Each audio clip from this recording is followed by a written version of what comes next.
Смотрим, это сайт. Сегодня будем вот это смотреть. Вот это. Уже показываю, что это скибидит. И вот это. Надо здесь комментарий. Не знаю, что это. Давайте посмотрим. Посмотрим.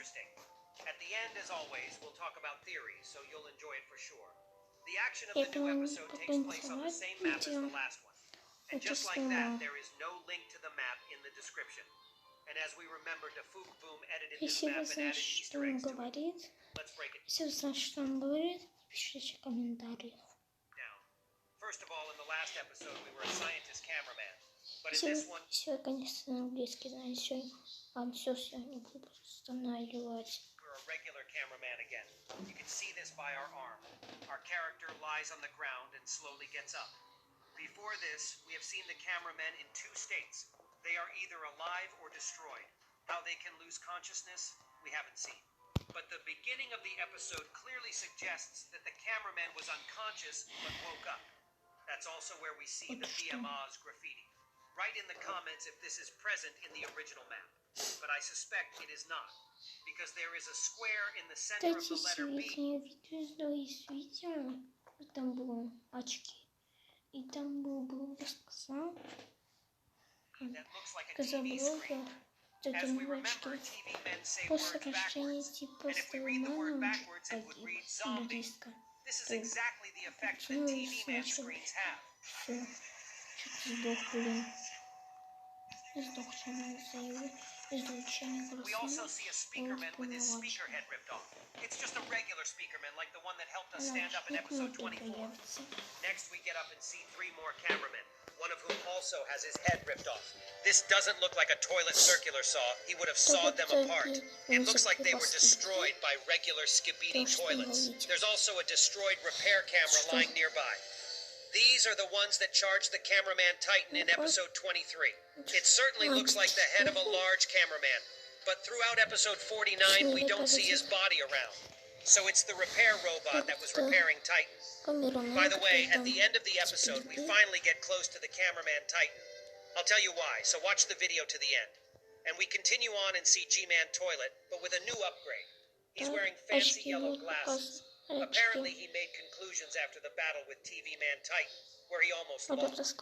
By the way, these glasses look a little similar to Dafuk's, and it seems to be a hint that the creator is helping Skibidi Toilet's size up. G-Man crushes something and flies away. Pay attention to his size, and further you will understand why I said that. G-Toilet flies away, and in front of us the whole street with two destroyed toilets in the middle of it. Apparently there was a battle going on here. Next we see a cameraman cut in half. Poor guy shows his thumb down, and this is also for the first time in the series, because usually everyone showed a thumbs up. By the way, during the episode we never see the lower part of his body. I guess the circular saw toilet has been here for a while. There he is, by the way. Look at this. This cameraman looks exactly like in the last episode. Many people assume that Plunger Cameraman will have a special role in the series, but as we can see, he is destroyed. It's possible, by the way, that there are many cameramen like this, and this is just one of them. Next, we see a new creation of Skibidi Toilets attacking us.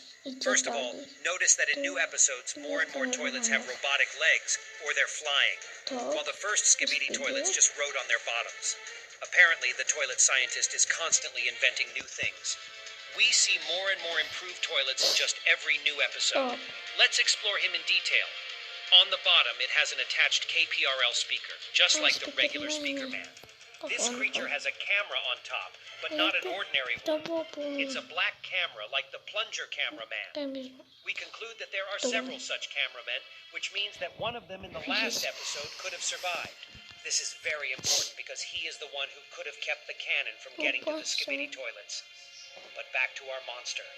One of his arms is modified with a saw, and the other with something like a cannon or a taser. His eyes are protected by a new device. It's tightly attached to his head, and it's not like any of the previous ones. It seems likely that Skibidi Scientist is testing different options for defense against the TV men. Strange thing is, G-Toilet had no eye protection at all, and just glasses appear in this episode, while the other toilets have different masks and better eye protection. By the way, at the back he has another mechanical arm similar to Titan TV Man's ones.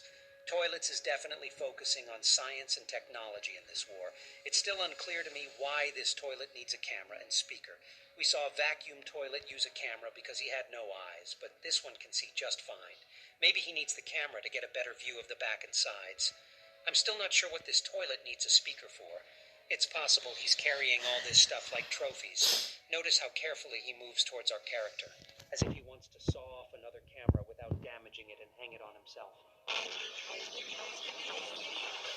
Next, we see something hit toilet and break his glasses. There is no bullet or sound to break them. It's like some kind of power surge hitting him in the face. And we see TV Man and TV Woman. This is the second woman in the entire show. The first one we saw in episode 29, it was Camera Woman. When she bends over, we see kind of a blue skin on her neck.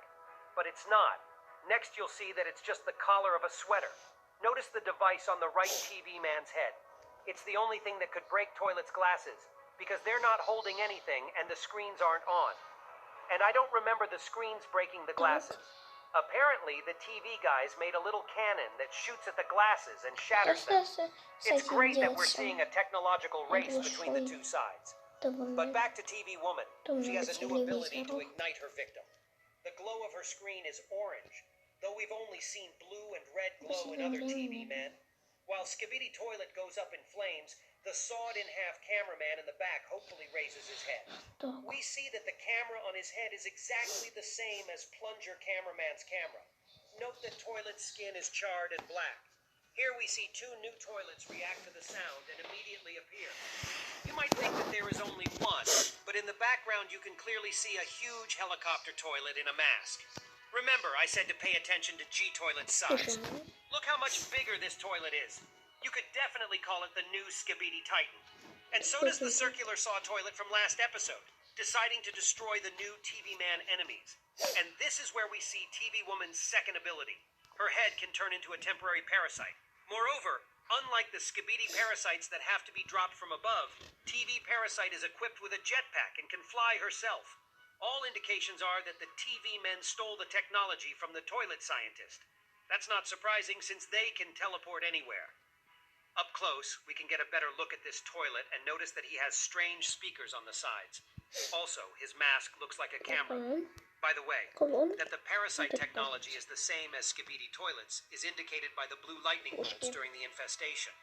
You can also notice that the toilet has two jet turbines at the back for flight, but one of them is intersected by a saw.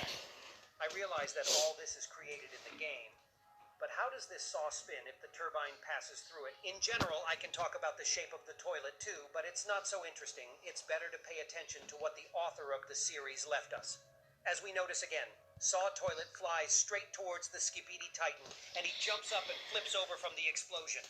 It's hard to tell if it survives since it's huge and behind the houses, but the TV parasite definitely survived and calmly returned to its body. As I said, pay attention. This is not a skin of blue color, but only the collar of the sweater. By the way, it's not really clear what exploded in this area, because the toilet flew much farther away. And in the back, we see and hear the appearance of new Skibidi toilets, including the Strider toilet from episode 47. Notice that the TV men have moved forward. You'll see why. By the way, there are 4 Skibidi toilets. There is one on the left, 2 in the center of the street, and Strider toilet in the background. And we see TV Woman's third ability to teleport someone with her. And we arrive at the cameraman's lab. There are a lot of interesting things to notice here. The most obvious is the sign of the cameraman Titan. This is my favorite character in the series, and I'm glad Defook didn't forget about him. We saw exactly the same sign on the wall in episode 23 when Cameraman was being repaired. Next, the teleported TV man took the sawed-off cameraman with him. Apparently, all TV mans can teleport someone with them. But then I don't understand why they abandoned the others in episode 43. Perhaps they didn't have time, or there were simply not enough of them to take all the cameramen and speakermen with them. But I still rate it as a betrayal, and I don't feel good about the TV men.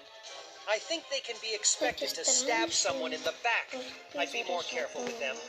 Although in this episode, we see them helping the cameraman. That's the cameraman engineer, by the way. The exact same guys with welding machines were involved in Titan's repairs. Notice the colors of the suits on these cameramen. We know for sure that the white suit belongs to the scientists. And these two guys we may have also seen in episode 43. Anyway, it's just clothes. There could be a lot of them. Notice the texture of the ceiling. It's exactly like the wall texture in the hangar with Titan. That tells me he's somewhere in this area. I really hope to see him in the next episode. I also noticed that after the scientist pressed the button and something on the panel activated, the TV woman's teleportation started. Maybe they don't teleport on their own, but it's controlled from the lab. Then the scientist set the coordinates and teleported her to another location. By the way, speakerman and cameraman are exactly where they lay in relation to us in the last location. Maybe the scientist restored them by pressing a button, or maybe they were restored by another TV man during teleportation. Either way, I just noticed the similarities. It's just my guess. Anyway, the sign saying that help is coming soon in the last episode was clearly telling us about Titan Cameraman. I assumed he was being remade into Speakerman, but the creator is clearly telling us that is not true. I'm sure he'll be much stronger than we've seen before. I have a feeling that Titan is right outside this gate, even though it doesn't look like the one the toilets used to enter the lab. One more thing. Look at how the TV parasite flies sideways while the jetpack turbines look down. I don't know if that's new technology or just a movie mistake. And lastly, what does TV woman say? This time, even listening in reverse, it's hard to understand what she's saying. I did a little bit of audio processing, and this is what I got. Personally, I still can't hear the first word for sure, but the second word is now. It could be leave now, but I can clearly hear the S sound. Leaves now or breathe now are my final choices. Either way, it doesn't really make much difference in understanding the plot, so I won't focus on it too much. Now the theories. First of all, the Computer Man theory is irrelevant. I don't think we'll see any new races until the Titan storyline is revealed. I'm also guessing we were shown a giant toilet for a reason. Even if this one was destroyed, there could be others like him, and I'm sure the TV parasite is prepared for G-Toilet. It will be fun to watch G-Man toilet fight on the side of the cameraman, while the infected Titan Speakerman fights on the side of the Skibidi toilets. Also, I'm pretty sure that this lab will repair the TV Man Titan, but maybe his head will be replaced with something else. Maybe even a computer. Then he'll be the only member of his race. The TV parasite could also infect the giant Skibidi Titan and use it against G-Toilet. Another option is that the TV parasite is created to take control of the Speakerman Titan. So we'll see an epic battle between the two parasites for the right to control Titan. Well, that's all for now. Don't forget to subscribe to my channel to not miss the analysis of new videos. Ну так, с вами был Хамид Усейд, и всем пока. Also, write in the comments if you noticed something I couldn't. By the Смотрим way, до конца. have you already gone to make art with the new TV woman? And that's me, ISO Toilet. See ya. Так, с вами был Хамид Усейд, и всем пока.